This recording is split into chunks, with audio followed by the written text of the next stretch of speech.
Friends अभी lockdown और shutdown के वजह से मैं कोई भी नया बुक परचेस नहीं कर पा रहा हूँ। ओके, इसी वजह से मैं कोई भी बुक का अभी रिव्यू या गिवे नहीं रख पा रहा हूँ। ठीक है, लेकिन बहुत जल्दी मैं एक बहुत अच्छा सा बुक का रिव्यू एंड गिवे लाने वाला हूँ। ठीक है, लेकिन फ्रेंड्स अभी भी मेरे चैनल पर बहुत सारे बुक्स का गिवे चल रहा है। ठीक है, आप अभी जाके उनमें सब पार्टिसिपेट कर लीजिए, क्योंकि मैं बहुत जल्दी उन सब गिवेज का रिजल्ट अनाउंस करने वाला हूँ। Hello friends, welcome back to this YouTube channel जिसका नाम है साइलेंट सिविल और मेरा नाम है विकास। तो फ्रेंड्स आज मैं बात करने वाला हूँ एक्सोजीनियस एंड एंडोजीनियस ट्री के बारे में। Based on growth trees are classified into two types. एक होता है एक्सोजीनियस ट्री और एक होता है एंडोजीनियस ट्री। और ये मैं नहीं बोल रहा हूँ, ये according to the IS code मैं यहाँ पे लिख देता हूँ। ठीक है, आईएस कोड 1141/1958। ओके, तो अभी मैं इन दोनों का फर्स्ट पॉइंट लिखने जा रहा हूँ। ठीक है, तो फर्स्ट हम एक्सोजीनियस ट्री में फर्स्ट पॉइंट लिखेंगे। ठीक है, तो इसका फर्स्ट पॉइंट क्या है? This tree are grown outward. ठीक है, मतलब जो एक्सोजीनियस ट्री के अंदर जितना सारे ट्रीज आता है, ठीक है, उनका ग्रोथ आउटवर्ड की तरफ होता है। मतलब क्या है फ्रेंड्स इसका? मतलब आप देखे होंगे, अगर आप स्ट्रक्चर ऑफ टिम्बर में देखे होंगे, ठीक है, उसमें एक एनुलर रिंग होता है। ठीक है, तो वो एनुलर रिंग हर साल एक के बाद एक बनता जाता है। ठीक है, और वो बाहर के तरफ होता है, मतलब आउटवर्ड होता है। ठीक है, इसी वजह से एक्सोजीनियस ट्री के अंदर जितना सारा ट्री आता है उनका ग्रोथ आउटवर्ड की तरफ होता है, और इनको हम एक्सोजीनियस ट्री इसी वजह से ही बोलते हैं। ठीक है, तो अभी हम बात करेंगे एंडोजीनियस ट्री के बारे में।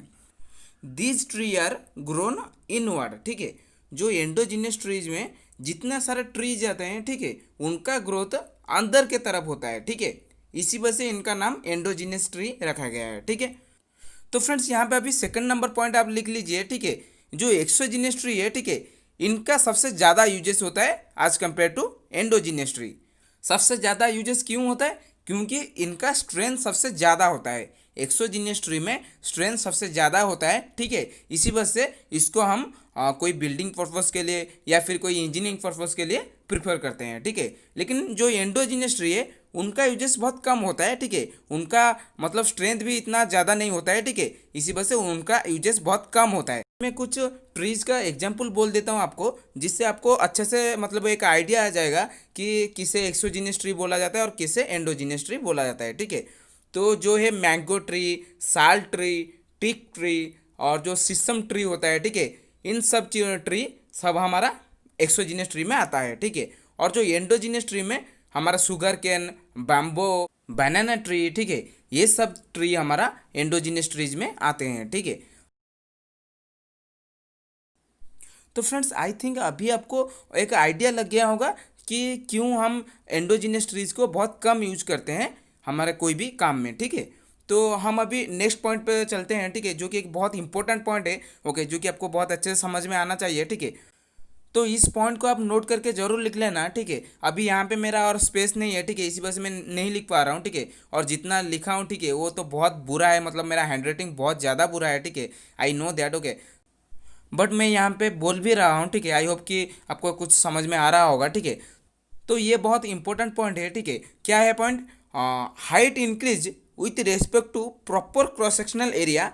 ओके, मैं एक्सोजीनियस ट्री में बोल रहा हूँ। ठीक है, इसका जो हाइट होता है, ठीक है, height increase with respect to proper cross sectional area. ठीक है, इसमें जो इनमें जो ट्री आते हैं, ठीक है, उनका जो हाइट इंक्रीज होता है, जो ग्रोथ होता है, ठीक है, उनका क्रॉस सेक्शनल एरिया जितना होता है उसके हिसाब से, मतलब बराबर हिसाब से वो ग्रोथ होता है, उनका हाइट बढ़ता है। ठीक है, लेकिन जो एंडोजीनियस ट्री होता है, ठीक है, उसमें क्या होता है? Height is increased with respect to very less cross sectional area. ठीक है, तो यहाँ पे एंडोजीनियस ट्री में क्या होता है? इनका जो हाइट होता है वो बहुत ज़्यादा होता है with respect to cross sectional area, मतलब क्रॉस सेक्शनल एरिया बहुत कम होता है। ठीक है, उनका जो चौड़ा है, ठीक है, मतलब वो बहुत कम होता है। ठीक है, लेकिन उनका जो ग्रोथ होता है, हाइट होता है, वो बहुत ज़्यादा होता है एज कम्पेयर टू उनका जो क्रॉस सेक्शनल एरिया है। ठीक है, तो इसी वजह से इनका स्ट्रेंथ बहुत कम होता है एंडोजीनियस ट्री का। ठीक है, तो ये बहुत बड़ा पॉइंट था, इसको भी आप नोट करके लिख लेना। ठीक है, जो कि मैं इंग्लिश में बोला। ओके, मैं और एक बार बोल देता हूँ इंग्लिश में। ठीक है, अभी मैं एक्सोजीनियस ट्री के लिए बोल रहा हूँ। Height increased with respect to proper cross sectional area. अभी एंडोजीनियस ट्री के लिए बोल रहा हूँ। ठीक है, height increased with respect to very less cross sectional area. ठीक है, तो यहाँ पे ये पॉइंट गया। ओके, इसके बाद और एक दो पॉइंट है, ठीक है, जो छोटा छोटा पॉइंट है वो भी मैं बोल देता हूँ। ठीक है, तो अभी और एक पॉइंट आप लिख लीजिए। एंडोजीनियस ट्री जो होता है, ओके, उनका ग्रोथ बहुत फास्टर होता है as compare to exogenous tree. ठीक है, जो एक्सोजीनियस ट्री है उनका ग्रोथ बहुत स्लो होता है और जो एंडोजीनियस ट्री है उनका ग्रोथ बहुत फास्ट होता है। और एक चीज़ आप नोट कर लेना, ठीक है, जो एक्सोजीनियस ट्री है उनका स्ट्रेंथ बहुत ज़्यादा होता है और जो एंडोजीनियस ट्री है उनका स्ट्रेंथ बहुत कम होता है। ठीक है, जितना सारा बड़े बड़े पेड़ देख रहे हो ना वो सब एक्सोजीनियस ट्री में आते हैं। ठीक है, तो फ्रेंड्स आज के लिए बस इतना ही। आई होप कि आपको ये वीडियो पसंद आया होगा। आई मीन आपको इस वीडियो से कुछ नॉलेज मिला होगा। ठीक है, अगर आपको कुछ नॉलेज मिला है तो प्लीज़ इस वीडियो को लाइक कर देना और चैनल को सब्सक्राइब करना ना भूलना। ठीक है, सब्सक्राइब करके बेल आइकन को प्रेस कर देना। ठीक है, तो चलिए फ्रेंड्स नेक्स्ट वीडियो में मिलेंगे। ठीक है, और जो मेरा नेक्स्ट वीडियो आने वाला है वो है स्ट्रक्चर ऑफ टिम्बर के बारे में। मतलब एक टिम्बर का मैं स्ट्रक्चर बनाया हूँ। ठीक है, मतलब एक डायग्राम बना के उसमें अच्छे से समझाया हूँ जो स्ट्रक्चर होता है टिम्बर का, जो एक्सोजीनियस ट्री का जो स्ट्रक्चर होता है। ठीक है, जो क्रॉस सेक्शनल व्यू होता है, ठीक है, उसको मैं अच्छे से समझाने के लिए कोशिश किया हूँ। ठीक है, तो चलिए उस वीडियो में मिलते हैं। Thanks for watching.